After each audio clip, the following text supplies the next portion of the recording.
Good evening and welcome to this live broadcast. My name is Amkich Karanja. We are live on UNK Media and Amkich Media this Sunday evening.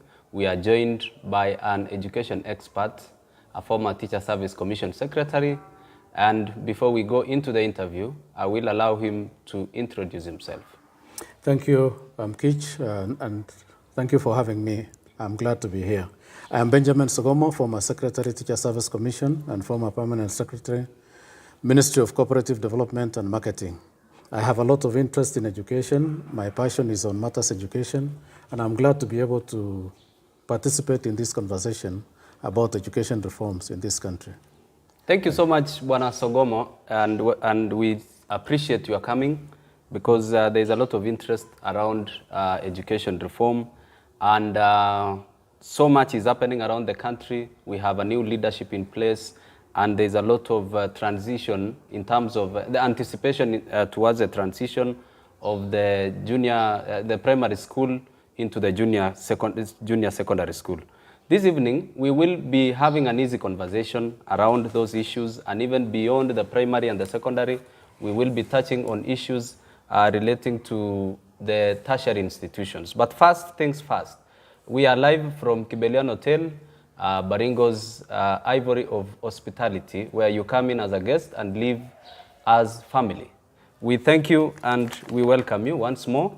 Bwana Sogomo, I want us to briefly, people who are getting to know you today for the first time, having introduced yourself, something small on when were you the Teacher Service Commission Secretary and all that, so that we can go into the conversation.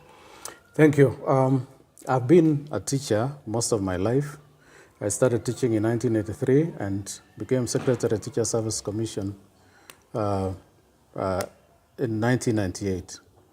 I ran the commission for 5 years until 2003 when I moved over to the Ministry of Cooperative Development and Marketing. So I have a lot of knowledge on education at all levels since I spent many years in that sector. Thank you so much. Now we want to have a conversation around the competency-based curriculum. As you are aware, we have issues surrounding CBC. And before we go into that, most of us, this generation, we are only familiar with 844. Could we have maybe a flashback into the journey that education reform has come? Why are we here at CBC, and how far have we come? Yes, education is dynamic. Education changes in view of the changes that take place in society. We are not static. A lot of things change in society. For example, technology, and even the needs of people change with different generations. It's for that reason that time and again, the education system has to be reviewed to be able to be in tandem with the needs of society. For example, we had a report that was chaired by Professor Aminde in 1960s. It recommended a lot of things in view of the fact that in early 60s, we had just attained independence in this country. So a lot of things had to change in the education sector. In the 70s, we had another report that was named Gachathi Report. That one also was looking into issues of consolidating the strengths or gains in education by 1970s. In 1980s, we actually had two reports. The first is one by Professor McKay, which was basically set up to look for ways and means of setting up a second university. And that led to the introduction of the 844 system of education. And then we had also the Kamunge report, which was mainly on issues to do with the structural adjustments, and especially funding of education. So since late 80s, we have hardly had any major reforms because we had one in 1990, the COEG report. However, the report was not made public, and none of those recommendations were implemented. So really, it's been very long since 1980s up to the year 2020, 2022 actually, that we are now having a new working party to look into matters of education. So I think it has been overdue. So speaking of the Working Party, thank you for taking us through that journey. So we are technically saying 844 has been here for slightly over 3 decades or something. And now we are moving into a different system that is coming in.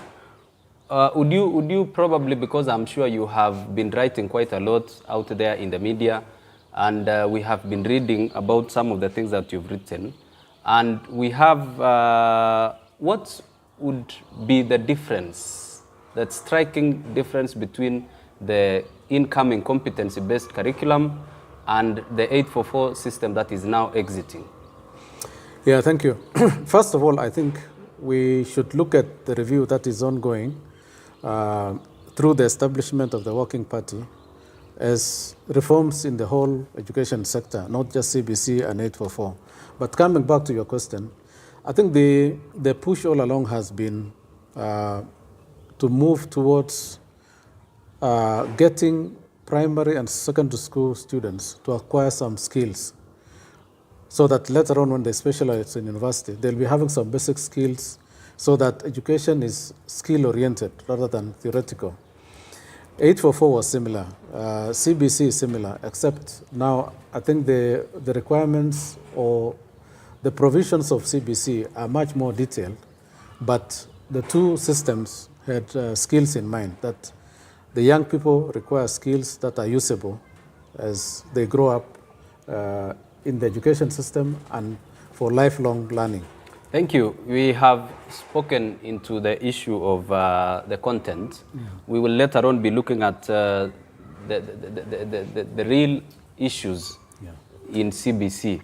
But now there's been a lot of anxiety around CBC, especially among us the parents, that it looks like it's a bit tedious, it's a bit involving. But going back to 844, those at the initial stages of 844, we had quite a lot of skill-based content.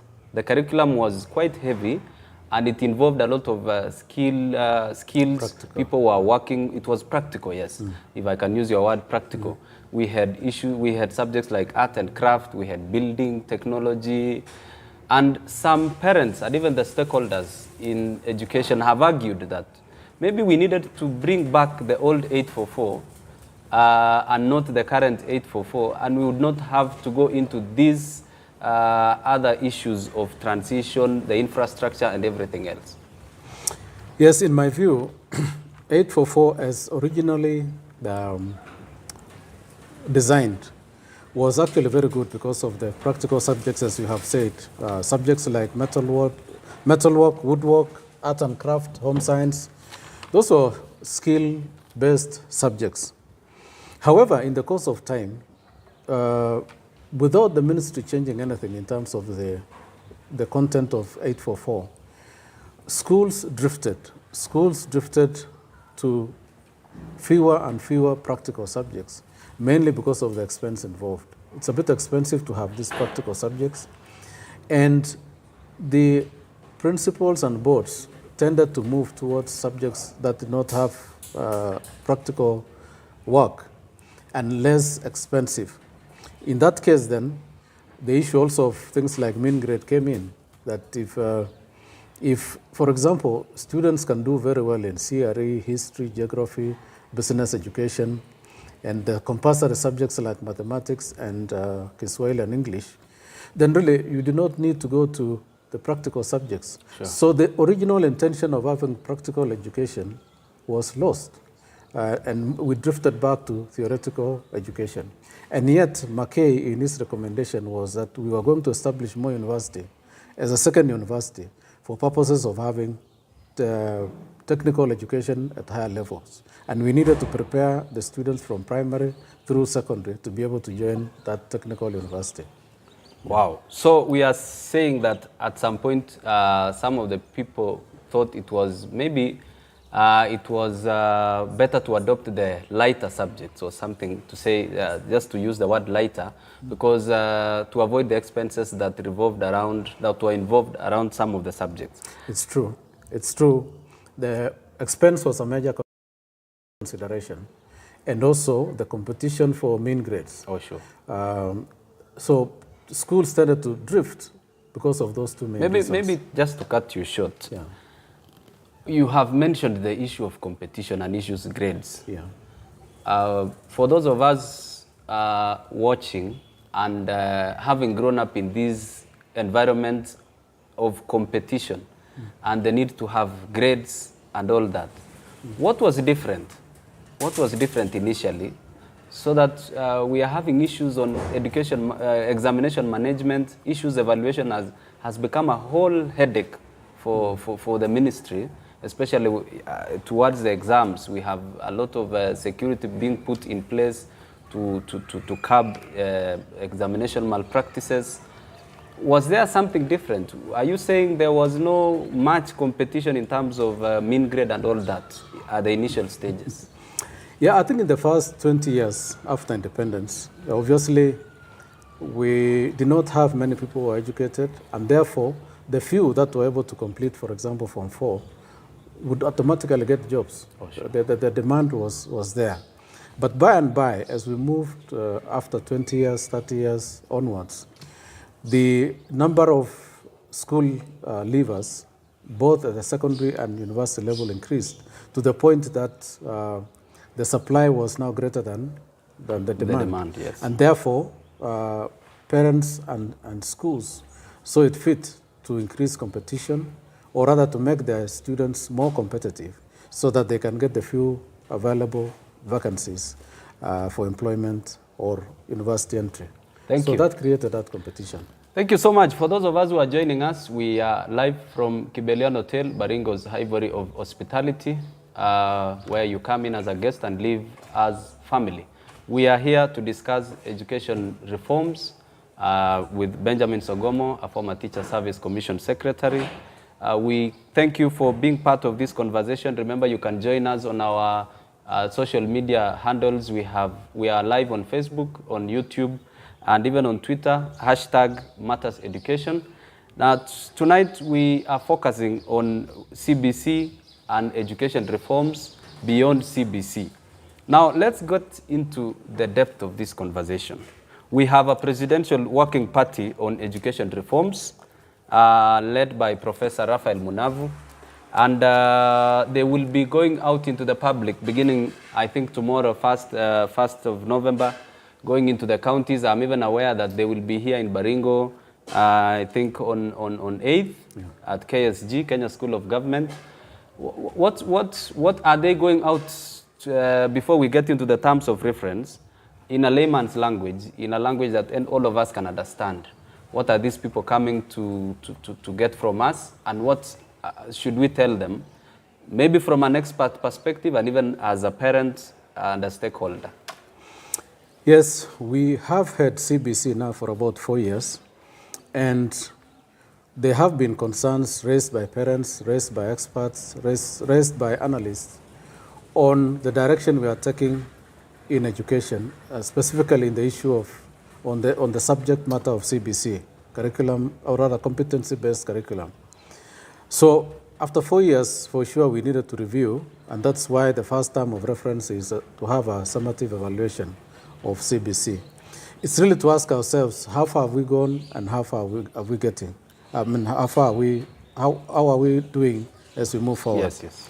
But I think most important is that in preparation or leading to the elections of last year, sorry, I think we have. Yes, we have. Leading to the elections of this year, Yes, yes.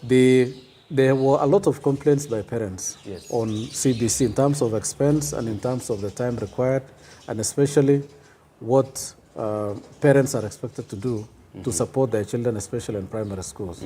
I think all those things need to be reviewed. Yes, yes. Yeah. So I have read in one of the articles that you did in one of the local dailies, and you did say it's no longer a question of whether we are moving into CBC, we should be discussing issues implementation. Like it has always been said that the train left the station, and now, you know, we could be having a few people out there, the parents, who think maybe we could still shelve this CBC and then come back to it some other time. what's the one message that we are telling them? That are we telling them, as much as we are, the Presidential Working Party is undertaking summative evaluation of the CBC, it is here to stay? Are we saying it's here to stay and there is no turning back? In my view, I think once these when views of the public are listened to and analyzed, yes, it will be possible to retain CBC and modify it so that it is in tandem with the expectations of the public. Because obviously the public are very well informed. We have people across the board. They have their expectations, the parents, the students, the public in general, including university lecturers, and including also employers. They know the quality of person they want to get out of the education system. So that way, it is possible to modify CBC to be able to fit into the requirements of the current decade. We have issues relating to the transition. And we have the question of whether do we need to have junior secondary in primary school so that they can complete their 2 years or the 3 years in primary and transit to senior secondary later on, because there seems to be issues on the infrastructure. The infrastructure in the secondary schools may not be able to accommodate. There's a lot of confusion around that. What would we be telling the Presidential Working Party on matters relating to the infrastructure in secondary school? Yes, I think that is the central point that is causing a lot of discussion within CBC. We are coming to the point where the first CBC group are supposed to transit from primary to secondary, which is actually called junior secondary. Yes. And that brings us actually to the first term of reference on the structure of CBC. As currently envisaged, you have 2 years of pre-primary, then 6 years of primary, and 2 years of junior secondary, and 3 years, 3 years of junior secondary and 3 years of senior. 3 years of senior secondary. Yes. Now, because of that, then in 2023, which is actually 2 months to go, we are supposed to have those in CBC grade 6 transiting to junior secondary. And those in 844 class 8 are supposed to move to secondary schools in the normal way. Sure. Now, under the circumstances, and as currently expected, yes, we'll have 2 groups joining secondary schools. And therefore, that brings in the issue of infrastructure. We really do not have the facilities to accommodate 2 groups of students in what you call Form 1 and Junior Secondary 1 in the same secondary schools at the same time. And I want to give figures here. The number of students currently in grade 6 are close to 1.3 million students. Now, and yet we have also about the same number in class 8. So let's say those doing 844 and leaving class 8 and joining Form 1 will occupy the classes that are always there for Form 1 students. Sure. Now, these CBC students, 1.3 million of them, if we were to, they would require extra classrooms that do not actually exist. Now, if you take 1.3 million students and divide by, say, 50 students per class, then you need 26,000 classrooms. In realization of that, the government has actually built, we have been told many times over, especially by the outgoing Cabinet Secretary for Education, that about 10,000 classrooms have been constructed. Exactly. So when the demand is 26,000 classrooms, and those that have been built, and not all of them are complete, are only 10,000. 10,000. Where do we get 16,000 additional classrooms in the next 2 months? And then even if we were to get 16,000 classrooms, what happens to the dormitories? Do we have dormitories? Do we have laboratories? Do we have dining rooms? So that is a very big challenge. Let me elaborate further. Yes. You could have a school, maybe Kerugoya High School. it could be having 7 streams or 8. And then the ministry has allocated 2 or 3 or even 1 classroom extra, that is for CBC specifically. So what will the other 6 streams, where will the other 6 streams study if the ministry has allocated only 1 classroom? So the reality is that these classrooms are not actually there. They are not and enough. Therefore, they're not enough. Yes, yes. Yeah. And then in addition, and this we could discuss further, the same scenario will be repeated in 2024 because those in grade 5 now are going to grade 6. And the ones in grade 7 are going also proceeding to junior secondary. So we have a big problem from January 2023. We have a similar problem in January 2024 that we have not been able to address. It's for this reason, therefore, that the structure of education and the transition matters. Now, speaking to the Presidential Working Party, what would you tell them? Now, in light of these challenges that you've highlighted, what's the one thing that probably you would be recommending as an expert? Yes, it is difficult to understand why those who prepare this curriculum, and especially the structure, so it fit that students, CBC students, transit from primary after grade 6 and leave 2 classrooms in primary schools unused and demand that additional classrooms be built in secondary schools. So in other words, we are struggling to build classrooms in secondary schools, and yet we are leaving idle classrooms in primary schools. So I would recommend, therefore, that we make use of the classrooms in primary schools, and it is for us to choose whether to call that junior secondary domiciled in primary schools, so that those classrooms are used.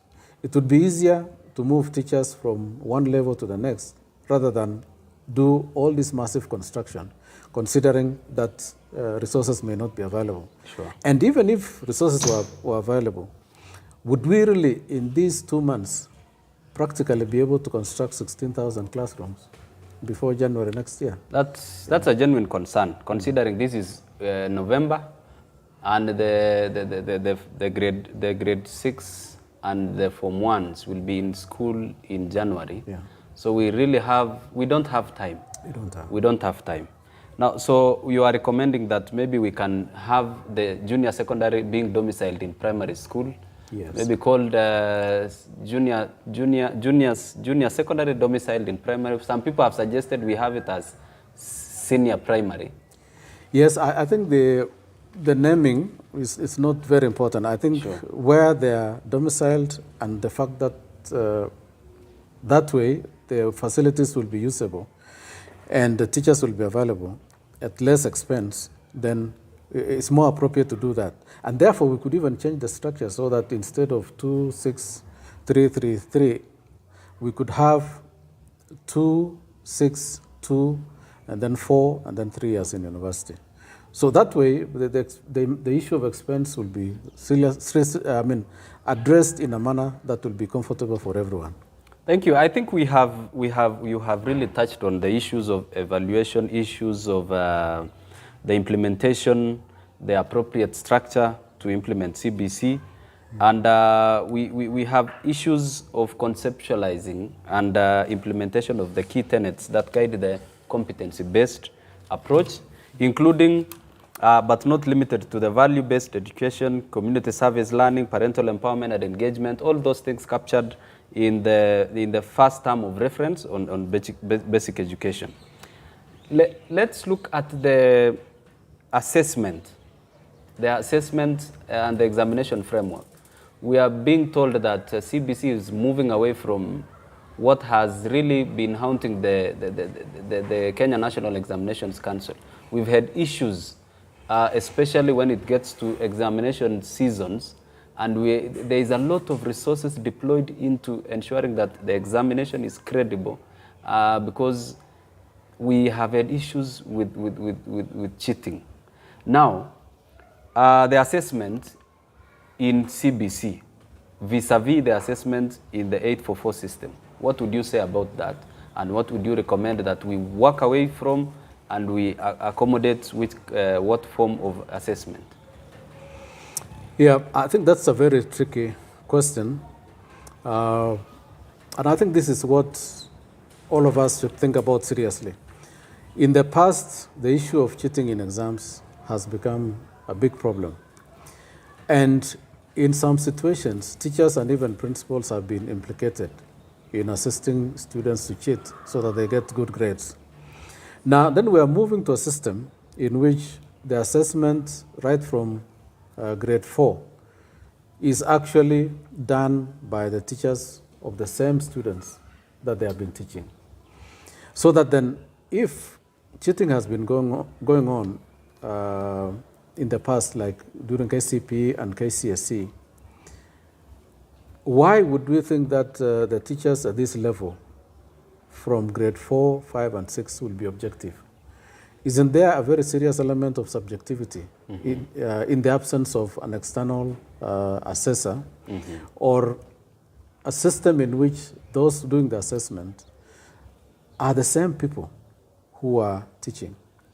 So quality control is very difficult. Quality assurance is very difficult to achieve.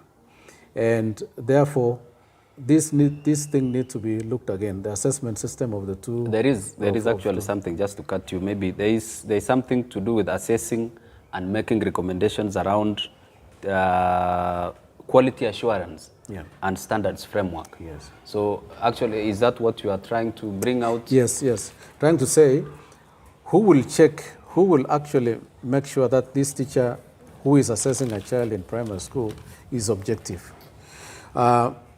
We may say KCP and KCSE, as they are now, are theoretical, but you see the marking system is more objective.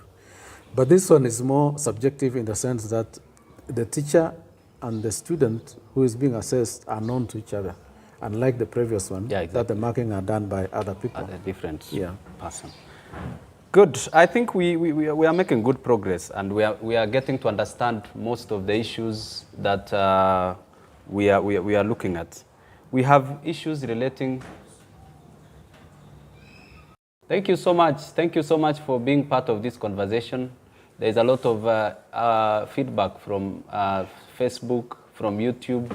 We will get to read through your comments towards the tail end of this broadcast.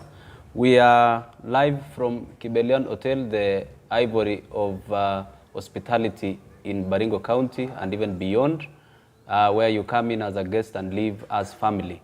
This evening or tonight, we are joined by Benjamin Sogomo, former Teacher Service Commission Secretary, and he is here to shed light and even inform us on what we need to know about education reforms that are currently happening in the country.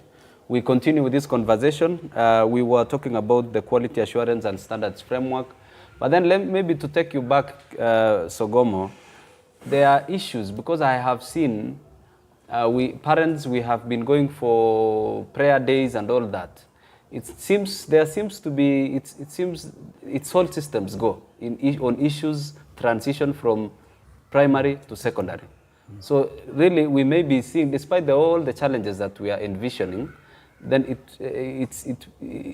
there seems to be with a lot of certainty that we are going to transit from primary to junior secondary. Would you still say something, focusing on the issue that we are already moving into junior secondary? Yes, I think I want to go even further. Let us take it that even with those challenges, we'll move to junior secondary. In any case, this junior secondary could easily be domiciled in the current secondary schools or even the existing primary schools. However, there is an issue of transition from junior secondary to senior secondary. In the framework of CBC, the students in senior secondary are supposed to specialize in certain areas. These are called pathways. So that you'll have, for example, science and mathematics forming what we call STEM pathway. Then you'll have the social sciences forming the second pathway. And the third pathway is the area of performing arts, where you have drama, music, sports. That's the third pathway. Yes. Now, up to this point, it has not been made clear by the government whether schools should specialize in one pathway or two pathways or even have the three. I think then the issue is, would many schools afford to have the three pathways within the same school? Or would we have schools choosing two pathways? Or can we also have a school that has only one pathway? To say, for example, school A will just have science students. Or would you have a school that will specialize in performing arts? Now, what will happen then if a student in school X would say, I'm not good in this pathway, I want to move to a school that has, for example, the pathway of performing arts. Yes. What are the arrangements to be able to transfer that child after junior secondary to move to senior secondary? I think these are the things that have not been made clear. Yes. Or would that child remain in that school all the 4 years? And if, 3 plus another 3. Another 3 years. Yeah, and so that's 6 years. And now, would those schools afford to provide all the requirements of the 3 pathways? So I think this is what, that conversation should really come out very clearly during this period that the task force is moving around to ask for views. Sure. Yeah. One other question that the parents will be asking is, if my child goes to school X for junior secondary for those 3 years, so the transition to senior secondary means we are changing schools. Yes. Yeah, I mean, if the child has to move, yeah, you change schools. We are changing schools. Yeah. Well, that probably is for the working party to look into that, because we seem to have quite a number of issues, and we'll be coming back even to this conversation, because we realize it's not something we can sit down and discuss it over 1 hour or even 2 hours or even a day or two. There seems to be quite a lot that needs to be dealt with. Let's talk about the teacher deployment framework.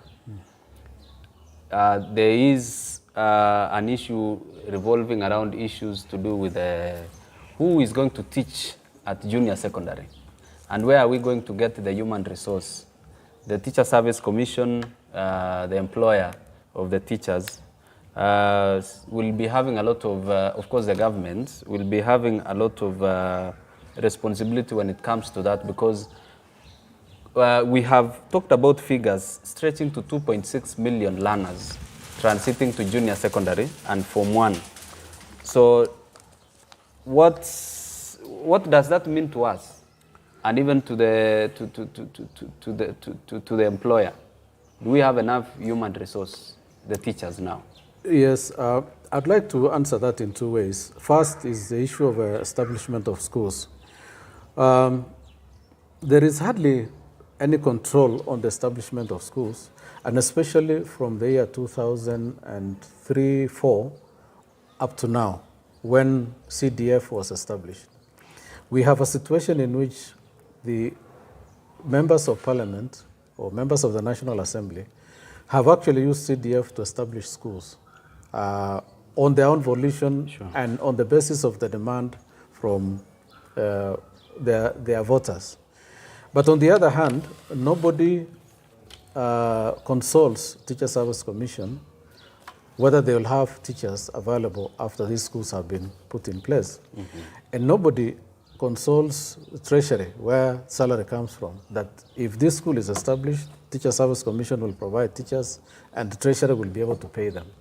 So we have a situation in which the demand for teachers has increased in the last 20 years in a very big way, mm-hmm. because of the establishment of schools without coordination between the voters together with the MP and the employer Teacher Service Commission and the Treasury that provides a salary. Sure. There is not much coordination in that. So mm-hmm. schools just spring up, and Teacher Service Commission is surprised that the number of schools have changed between 1 year and the next year by a very big margin. So that's a big problem.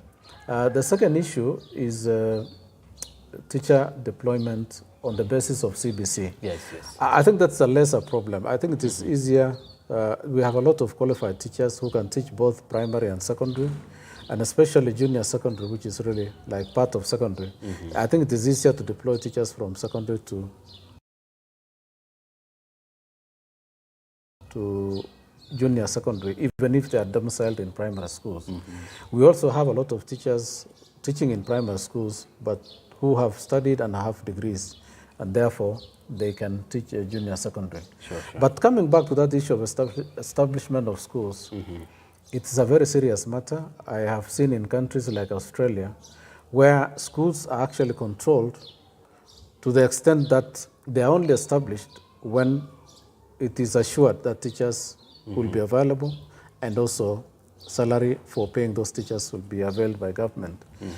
And this is especially, the important thing about this is that the already existing schools could actually be allowed to grow fast before new ones are established, so that you don't have too many one-stream schools whose utilization of teachers will be very poor.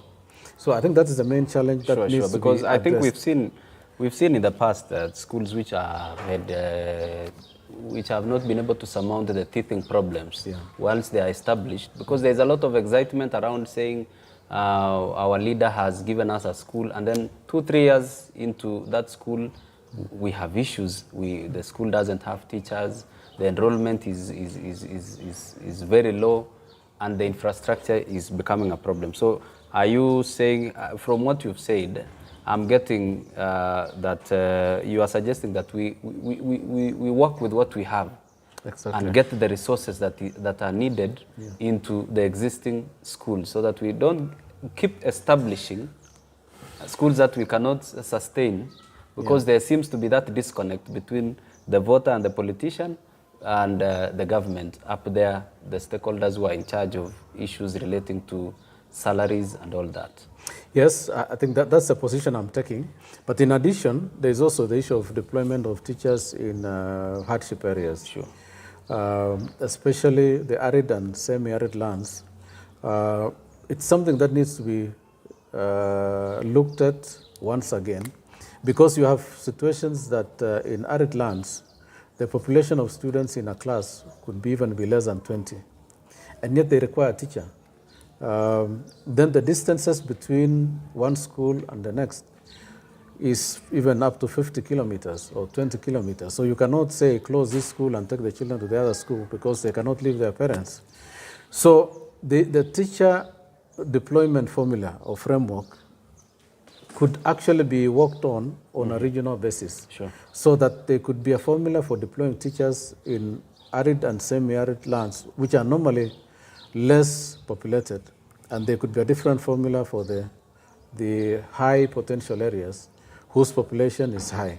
I think those are issues that need to be looked at. Sure.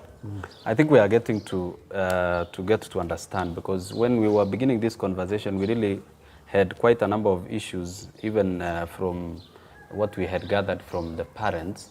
And from this conversation, we are getting to understand many issues, and I want to thank you so much for being here.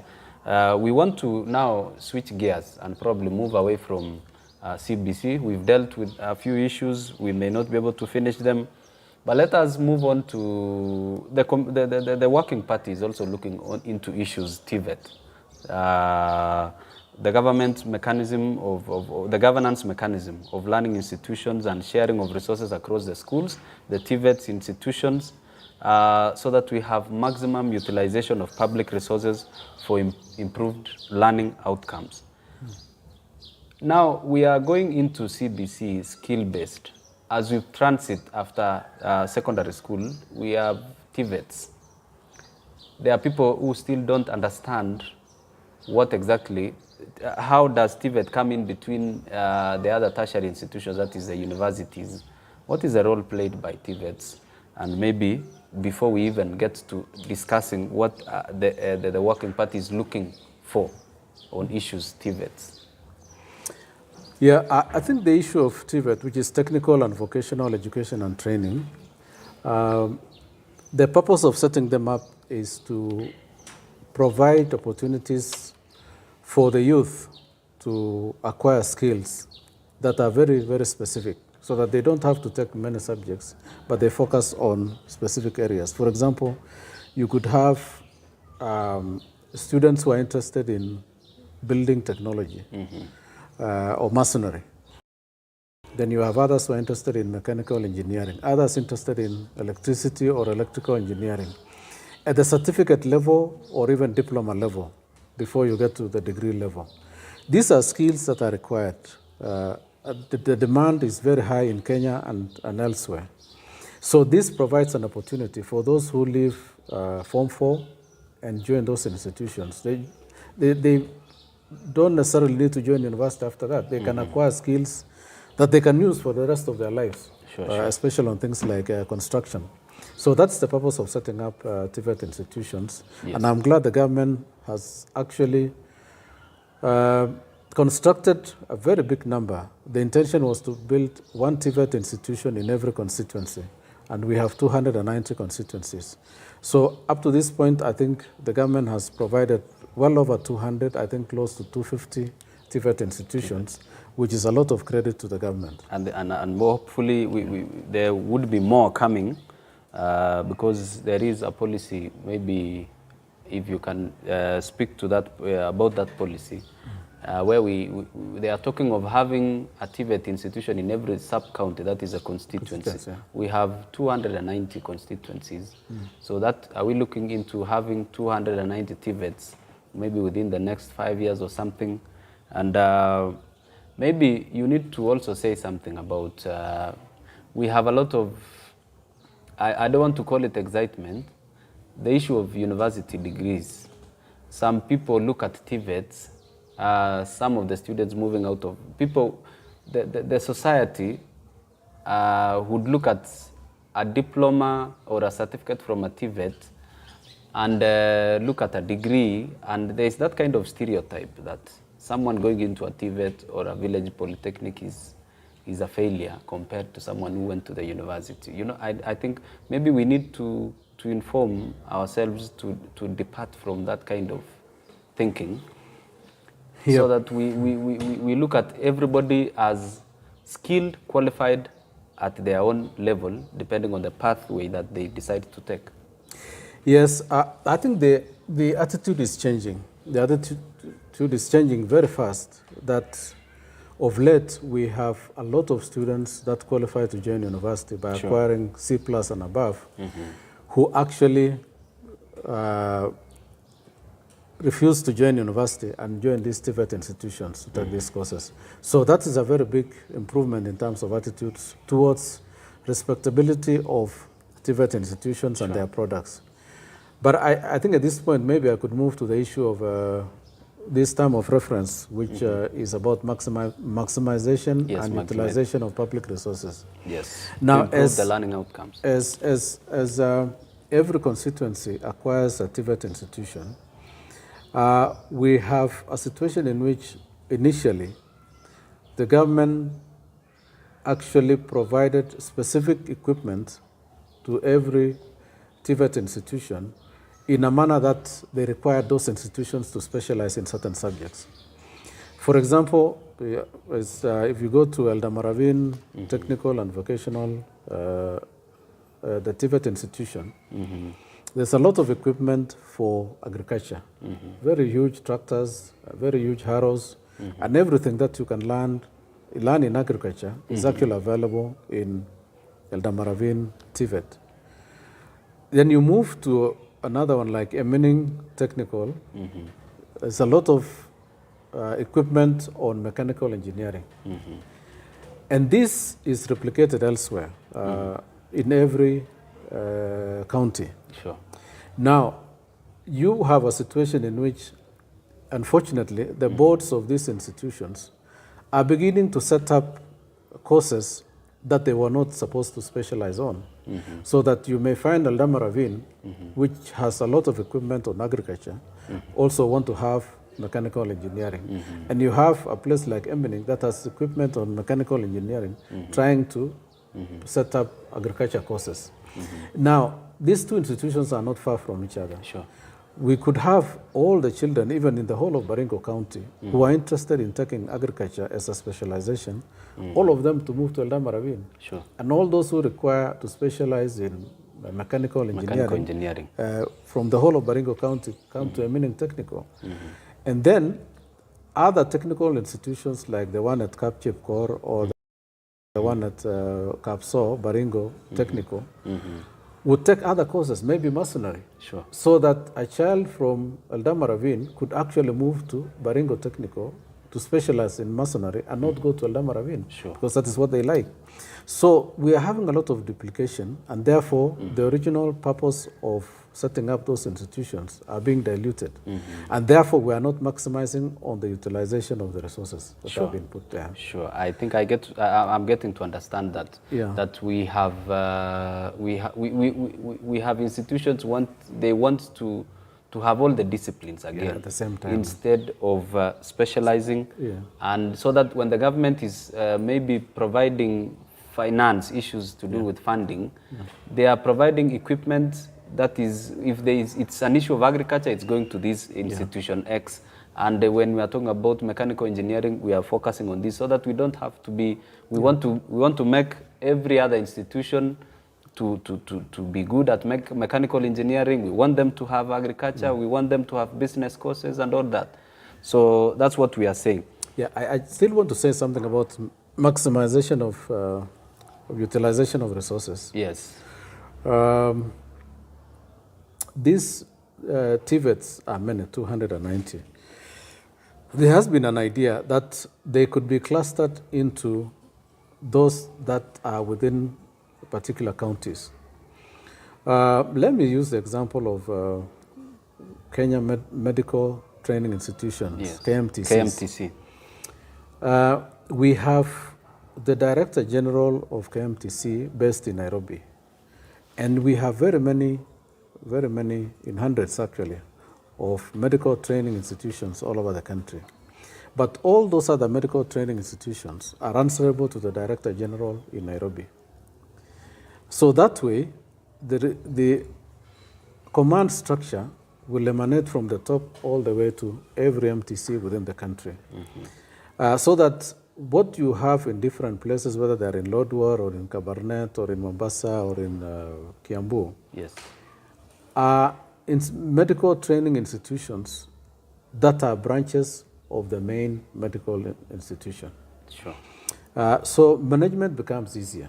But in TVET, we are going to have 290 TVET institutions that operate as autonomous institutions with different boards. So you see a situation where you have boards of governors in 290 institutions. Maybe multiply by about 10 board members or 11, you get the number. We are getting around 29. And that is why you have every board struggling to establish new courses because they have no link with the next institution. And yet, if they operated like the MTCs, then there would be some control. Sure. So I think that is where we've gone wrong, and it even started from the universities. When universities were started like Moi University, it was supposed to be a technical university. But with time, they started all courses. Kenyatta University, for example, specialized in education. But in the course of time, they started all other courses, including medicine. Now they even have a mortuary.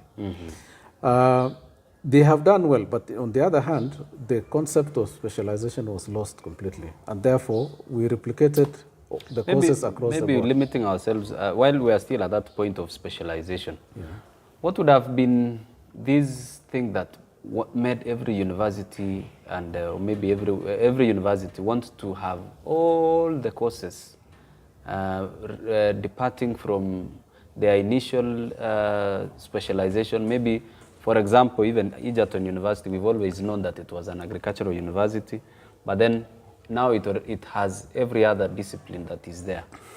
So what could have driven these institutions into, maybe just to digress and then come back? Yeah, there could be many reasons, but I think one of them could be the issue of the introduction of self-sponsored courses and what we call parallel programs. Sure. It was very lucrative. There were a lot of students that came in, and therefore, if, for example, you started business courses, even in a technical university like Moi University, the chances of having a lot of students for those courses would be high, and therefore you attract resources. And therefore, the issue of specialization was downgraded rather than upheld as originally envisaged. Yeah. Good. I think we are good at that. on issues TVET, and there is the question of the public school categorization policies and maybe the implications that will have on issues of transition and cost. Maybe we'll need to look at that later on. There will also be the issue of reviewing and recommending appropriate financing framework, including issues capitation, the minimum essential package grants for all levels of basic education. We've been struggling with issues of FSC. We've had sometimes the principals go into their conferences and then they are giving the government ultimatums to release the funding. Sometimes we almost get into an impasse. Moving forward, as we speak to this working party, what are we recommending to them, especially on issues relating to funding, financing framework? Yeah. I think this is a very wide area, very wide in the sense that we inherited a school system that is that has class. In other words, the high-class schools, the middle-class schools, and the low-class schools, where we had the European schools as the top-class schools, then we had the Asian schools as the middle, and the African schools at the bottom, right from primary to secondary schools. So we have what we call national schools, and we have the county schools and the sub-county schools. Before we got there, we had what used to be called Harambee schools and assisted schools and government schools or government-maintained schools in the past. But coming back to the current situation, I think really one fails to understand why the government will spend more money